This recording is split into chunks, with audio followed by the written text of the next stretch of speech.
Tirurangadi today news അപ്ഡേറ്റിലേക്ക് സ്വാഗതം. Redefining elegance, crafted with traditional Amia Gold and Diamonds, Bypass Road, Chaman. വാർത്തകൾ വിശദമായി. Pukayur government LP school വിദ്യാർത്ഥികൾ ദേശീയ ശാസ്ത്രദിനം ആചരിച്ചു. 1928 ഫെബ്രുവരി 28 വിഖ്യാത ശാസ്ത്രജ്ഞൻ CV രാമൻ എഫക്റ്റ് കണ്ടെത്തിയതിൻ്റെ ഓർമ്മയ്ക്കായാണ് ദേശീയ ശാസ്ത്രദിനാചരണത്തിന് ഈ ദിവസം തിരഞ്ഞെടുത്തത്.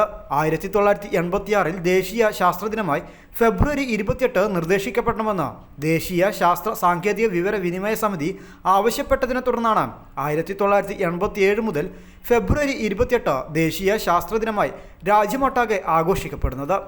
പുകയൂർ ഗവൺമെന്റ് LP സ്കൂളിൽ നടന്ന ശാസ്ത്രദിനാചരണത്തിൽ ശാസ്ത്ര പഠനോപകരണങ്ങൾ, പരീക്ഷണ സാമഗ്രികൾ, ശാസ്ത്ര പുസ്തകങ്ങൾ എന്നിവയുടെ പ്രദർശനവും ഡോക്യുമെന്ററി പ്രദർശനവും സംഘടിപ്പിച്ചു. ഇന്ത്യ ഗവൺമെന്റ് ഫെബ്രുവരി 28 ദേശീയ ശാസ്ത്രദിനമായി ആചരിക്കാനുള്ള തീരുമാനമെടുത്തത്. ഭൗതികശാസ്ത്രത്തിൽ ഏഷ്യയിലെ ആദ്യത്തെ നോബൽ സമ്മാന ജേതാവാണ് CV രാമൻ. ആധുനിക ശാസ്ത്രത്തിന് ഇന്ത്യ നൽകിയ ഏറ്റവും വലിയ സംഭാവനയാണ്. അധ്യാപകരായ P. Shari, P. Shahana, K. Jijina, T. Indulekha എന്നിവർ പ്രവർത്തനങ്ങൾക്ക് നേതൃത്വം നൽകി. News bureau, Tirurangadi.